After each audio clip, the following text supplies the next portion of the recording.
మీ business ఏదైనా మీ ఊర్లో promotion చేయాలంటే అది సుమన్ టీవీతోనే సాధ్యం. ఇప్పుడే సంప్రదించండి. హాయ్ హలో నమస్తే వెల్కమ్ టు సుమన్ టీవీ. నేను మీ సుకుమారి. ఏంటబ్బా ఈ రోడ్ లో ఉంది అనుకుంటున్నారా? సో ఈ రోడ్డు ఏంటంటే మనం కందుకు నుంచి వచ్చేటప్పుడు నరసెట్టివారిపాలెం నుంచి జిల్లలమూడి వెళ్లే దారి అయితే ఇలా ఉందండి. సో ఏముంది ఈ దారిలో, ఏముంది ఇంతగా చెప్పుకోవడానికి?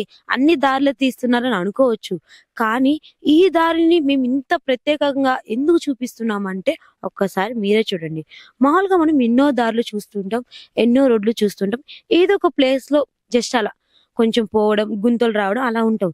బట్ ఈ రోడ్డు చూస్తున్నట్లయితే నరిశెట్టివారిపాలెం నుంచి స్టార్టింగ్ నుంచి చూసినట్లయితే ఈ జిల్లలమూడి వెళ్లే రోడ్డు, అంటే ఆ ఊరికి వెళ్లే వరకు కూడా రోడ్డు ఇలానే ఉంటదండి. మామూలుగా మనం రోడ్డు చూస్తున్నట్లే గుంతల వరకే చూస్తామని చెప్పాం కదా.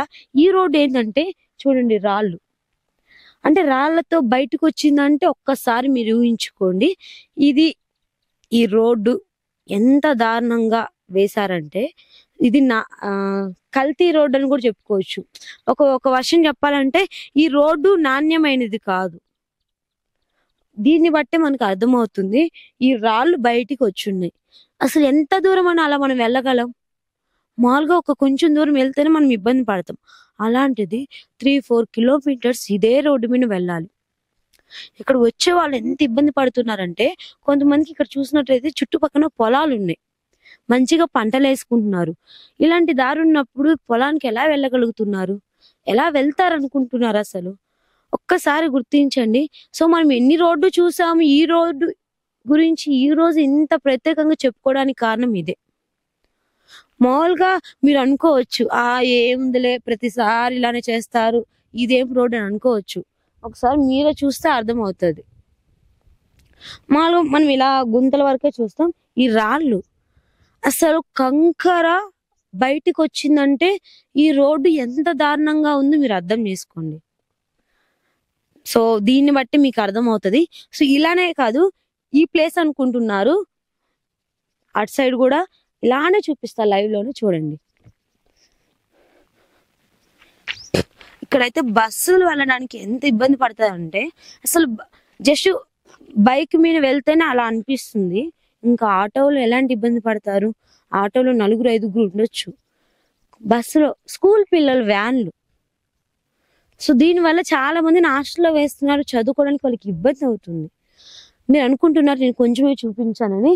సో మీరు చూసినట్లయితే క్లియర్ గా లోపలికి కూడా అదే ఉంది. సో ఇప్పుడైతే మనం 2 కిలోమీటర్స్ వచ్చాము నరసెట్టివారిపాలెం నుంచి. అక్కడ కూడా రోడ్డు ఇలానే ఉంది, కానీ ఇక్కడ నుంచి ఇంకా దారుణంగా ఉంది. సో ఇక్కడ నుంచి మనం చూస్తున్నట్లయితే 1 కిలోమీటర్ ఉంది ఊరు. సో ఈ ఊరు చివరి మనకు కనిపిస్తుంది. ప్రతి ఒక్క దారి ఇలానే ఉంది. ఇలా కంకర అసలు ఎక్కడైనా రోడ్లకు వస్తాయా? నాణ్యమైన రోడ్లు వేస్తే ఇన్ని రోజులకి ఇలా ఎందుకు అవుతాయి? గత 7 సంవత్సరాల నుంచి రోడ్లు ఇలానే ఉన్నాయి, కానీ 2-3 సంవత్సరాల నుంచి రోడ్లు ఇంత దారుణంగా అయ్యాయని చెప్పి సో ఈ గ్రామస్తులు అయితే చెప్తున్నారు, ఇక్కడ ఉన్న జనాలు కూడా చెప్తున్నారు. సో చాలా ఇబ్బంది అవుతుంది వెళ్ళడానికి పోవడానికి అని వీళ్ళు కూడా చెప్తున్నారు. ఇలా చెప్పడానికి కారణం ఏంటి? అసలు ఇప్పుడున్న ప్రభుత్వం అయినా పట్టించుకుని చేస్తారని వీళ్ళు అనుకుంటున్నారు. బట్ కంపల్సరీ ఇప్పుడున్న ప్రభుత్వం ఈ రోడ్డుని పట్టించుకోవాలి. ఎలా అయినా ఈ గ్రామస్తులకి మంచి రోజులు రావాలని మేము కోరుకున్నాం. ఒకసారి మీరే చూడండి. నమస్తే సార్, మీ పేరేంటి? సార్ రోడ్డు చూస్తే దారుణంగా ఉంది సార్. అదే విధంగా కొన్ని రోడ్లు చూస్తాము సైడ్ పోయి ఉంటాయి, అట్లా ఉంటది.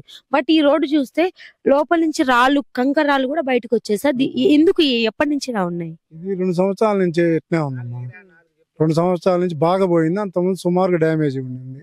2 సంవత్సరాల నుంచి బాగా డ్యామేజ్ అయింది. దీన్ని పట్టించుకున్న వాళ్ళు లేరు. మాకు బాగా ఇబ్బందికరంగా ఉంటుంది.